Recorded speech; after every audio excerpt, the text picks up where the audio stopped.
اعوذ باللہ السمیع العلیم من الشیطان الرجیم بسم اللہ الرحمن الرحیم۔ سورۃ الکہف کی آیت نمبر 46 میں اللہ فرماتے ہیں المال والبنون زینۃ الحیات الدنیا والباقیات الصالحات خیر عند ربک ثوابا وخیر عملا، کہ یہ مال اور اولاد دنیا کی زینت ہیں، ہاں البتہ باقی رہنے والی نیکیاں تیرے رب کے نزدیک عذر و ثواب اور آئندہ زندگی کے لیے اچھی توقع کے بہترین اجر ہیں۔ بے شک ہمارے رب کا کلام سچا ہے۔ بات چل رہی تھی سکسیشن کے مختلف آسپیکٹس کی، تو بات رکی جا کے کہ pension, provident fund, in life gratuity, death gratuity, benevolent fund اور گروپ انشورنس جو ہے، کیا وہ سکسیشن کے اندر فال کرتے ہیں یا نہیں کرتے ہیں۔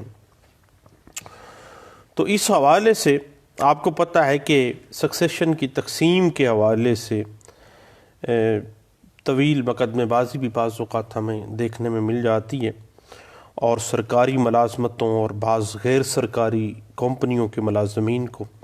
ان کے محکموں، کمپنیوں یا امپلائرز کی طرف سے مختلف قسم کے جو پینشنز، فنڈز اور جو گریجویٹیز ملتی ہیں، اس کے بارے میں سوال اٹھتے ہیں کہ کیا ان چیزوں کے اوپر، اس پینشن پر، اس پروویڈنٹ فنڈ پر، اس گریجویٹی جو ان لائف تھی یا آفٹر ڈیتھ تھی، گروپ انشورنس تھی، بینوولنٹ فنڈ تھا، کیا اس کے اوپر مرحوم کے قانونی ورثاء کا حق ہے، اور کیا وہ اسی طرح تقسیم ہوگا جس طرح سے دوسری وراثت تقسیم ہوگی، یا صرف یہ ان لوگوں کا حق ہے جن کی مرنے والے نے کسی فنڈ یا پالیسی کے حوالے سے نومینیشن کی ہوئی ہے۔ اس حوالے سے ہم اگر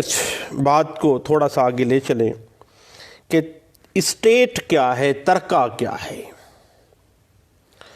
مرنے والے کے چھوڑے ہوئے ترکے سے مراد تمام موویبل اور اموویبل پراپرٹیز، جو نقدی رقم یا دیگر تمام اشیاء جو کہ مرنے والے کی ملکیت تھے اور اس پر مرنے والے کا مکمل کنٹرول تھا کہ وہ اس بابت بیع، تبادلہ منتقلی یا دیگر سامان، کسی طرح کا بھی کوئی معاملہ وہ کر سکنے کا اہل تھا، کیونکہ وہ کمپلیٹ آنرشپ میں تھا اس کے۔ اس کے بعد اگر ہم آگے چلیں تو ہماری اعلیٰ عدلیہ نے پاکستان کے اندر مختلف کیسلاس میں اس بات کی وضاحت کی ہے کہ کون سا فنڈ یا پالیسی جو ہے وہ سکسیشن کے اندر، اسٹیٹ کے اندر شامل ہوگی،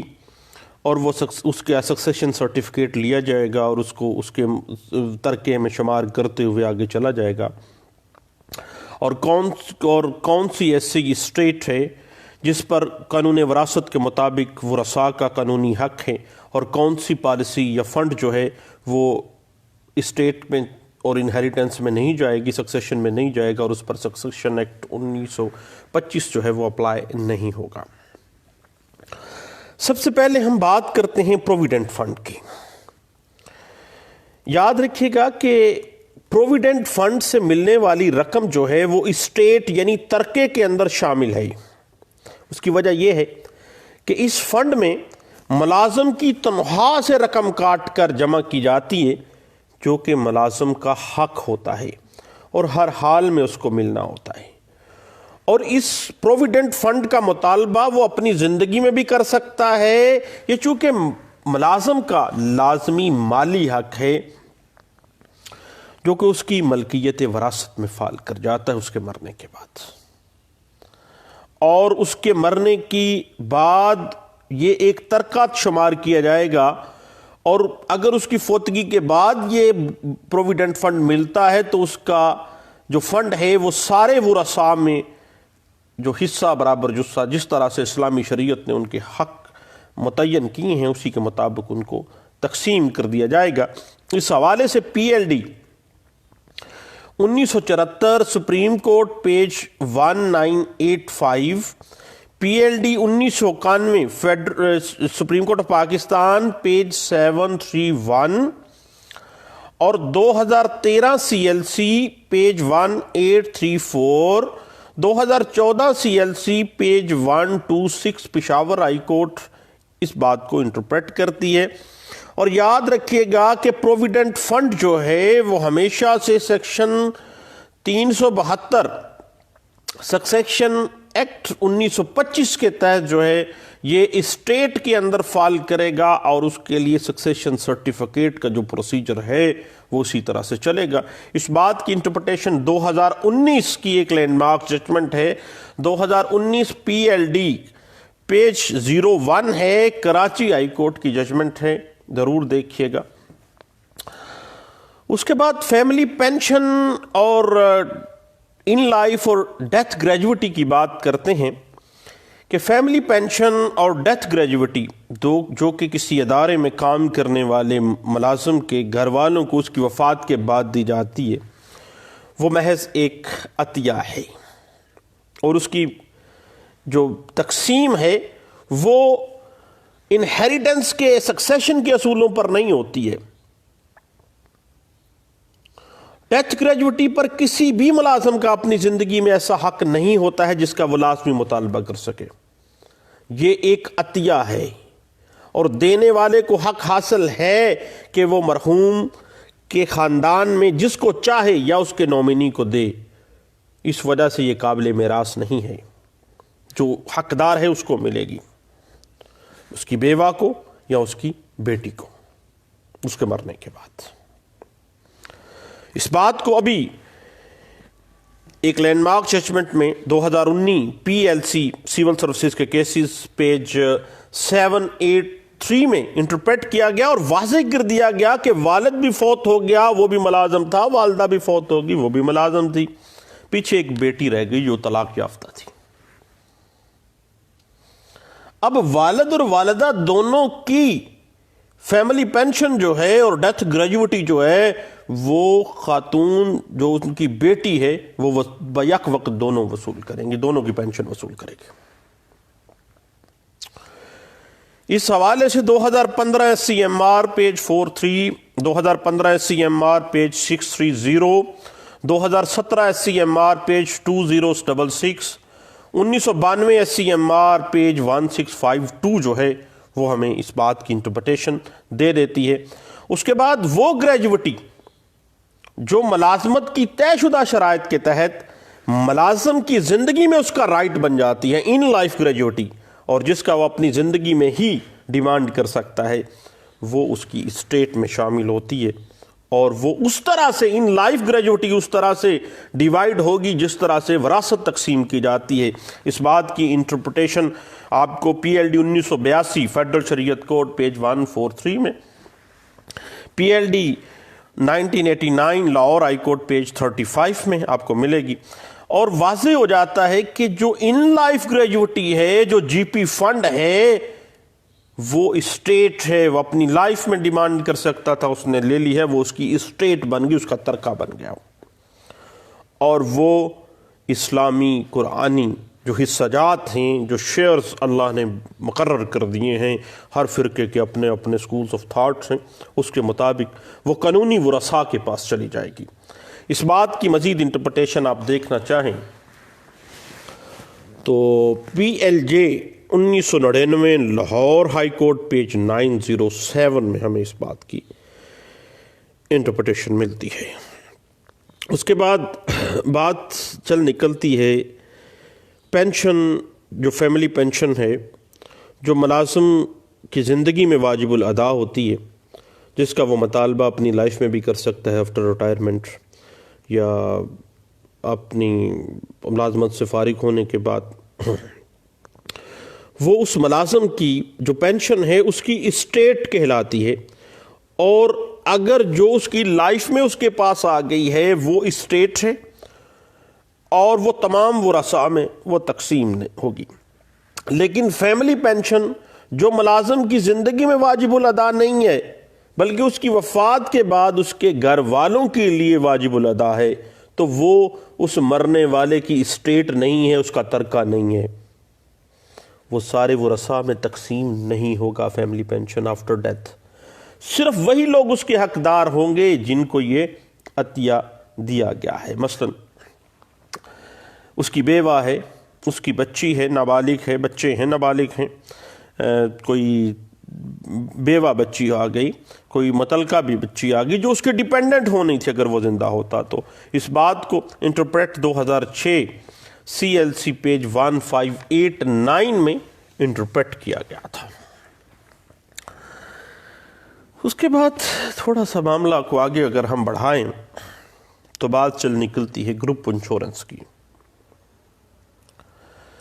یاد رکھیے گا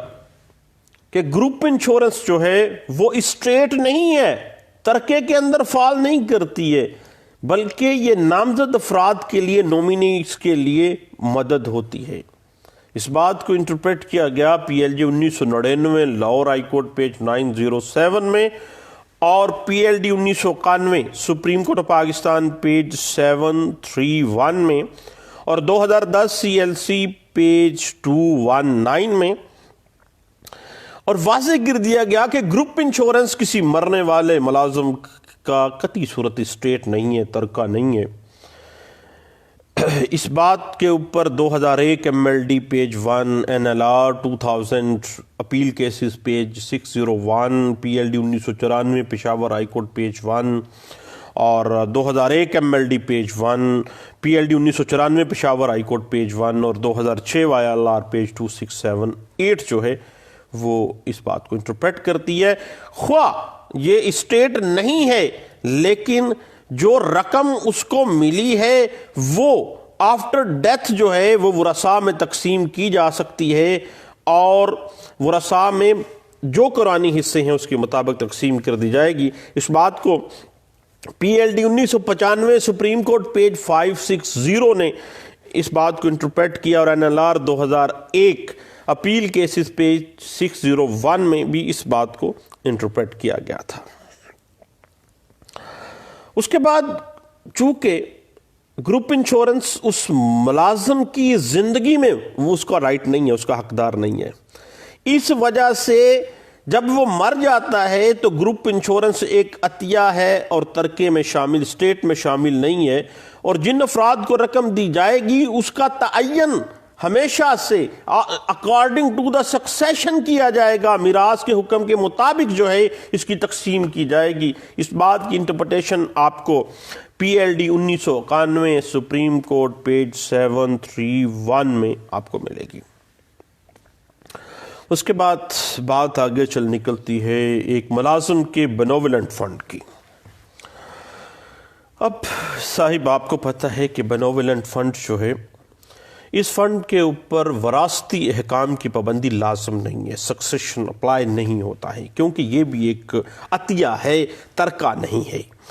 اور اس میں یہ حق عطیہ دینے والے کو حق حاصل ہے کہ وہ مرنے والے کے رشتہ داروں میں سے جس کو چاہے، جس کو وہ نومینیٹ اگر وہ کر چکا ہے تو جس کو چاہے اس کو بھی، یا جس کو وہ مناسب سمجھتے ہیں کہ یہ بندہ حقدار ہے. اور اس فنڈ کی طرف سے عطیہ کی وصولیابی کے لیے خاندان کے کچھ افراد کو اگر نومینی کر دیا گیا ہے تو اس سے شریعت کے احکام کی خلاف ورزی نہیں ہوتی ہے، کیونکہ یہ ترکہ نہیں ہے صاحب، یہ عطیہ ہے. بینوولنٹ فنڈ